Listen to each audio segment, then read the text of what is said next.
Hello students, तैयारी कैसे चल रही है आप लोगों की। तो आज हम थोड़ा बहुत पढ़ लेते हैं रियल नंबर्स के बारे में। चैप्टर 1 जो है आपका देखिए 6 नंबर का है ये चैप्टर। 6 मार्क्स के जो क्वेश्चंस हैं इस चैप्टर से आएंगे। तो इससे पहले बाकी हम क्वेश्चन कुछ करें इससे पहले हम लोगों को थोड़ा बहुत इस चैप्टर में है क्या ये देख लेते हैं। देखिए उसमें पहला है HCF। आपको किन्हीं भी 2 नंबर का HCF एंड LCM के बारे में पढ़ना है। HCF is the highest common factor और किसी भी 2 नंबर्स का ये HCF जो है आपको अलग अलग कैलकुलेट करना है। उसके बाद में ये देखना है कि दोनों में कॉमन क्या चीज़ आ रही है वो उसके HCF में इंक्लूड हो जाएगा। लोएस्ट कॉमन मल्टीपल, ठीक है, ये चीज़ों के बारे में पढ़ना है।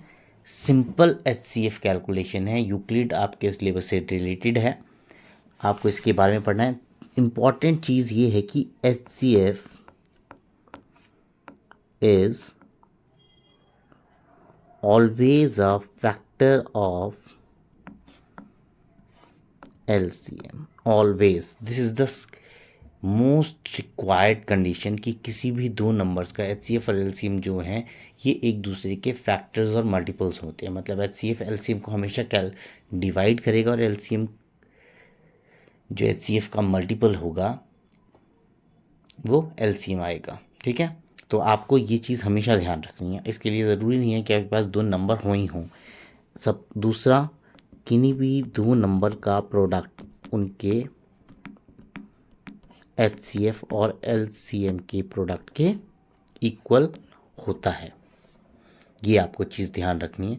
अब देखिए सिंपल सी बात है कि हमारे पास 2 नंबर्स हैं उनका हम लोग इजीली HCF LCM कैलकुलेट कर सकते हैं क्योंकि हमारे पास पता है कि उनके दोनों से कॉमन क्या क्या आएगा, किस तरीके से उनके फैक्टर किए जाएंगे। लेकिन अगर मेरे पास नंबर की फॉर्म नंबर्स डिजिट्स में नहीं है, वेरिएबल्स में दे रखे हैं, तो मैं कैसे कैलकुलेट करूँगा। तो उसका जो HCF है that would be the lowest terms, ठीक है, और LCM आएगा उसका हाईएस्ट टर्म्स।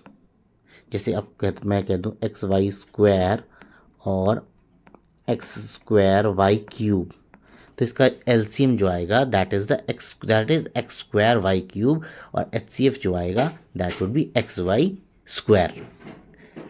तो इसी से रिलेटेड क्वेश्चन पे आगे बढ़ते हैं।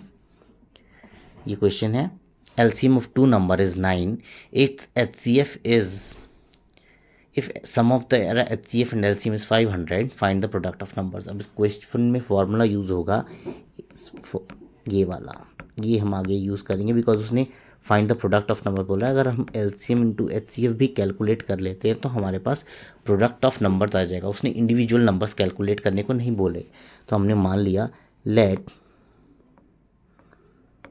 HCF equals to x, then LCM would be equals to 9x। ना उसने हमसे सेकंड कंडीशन ये दी है कि HCF और LCM का जो सम है दैट इज 500।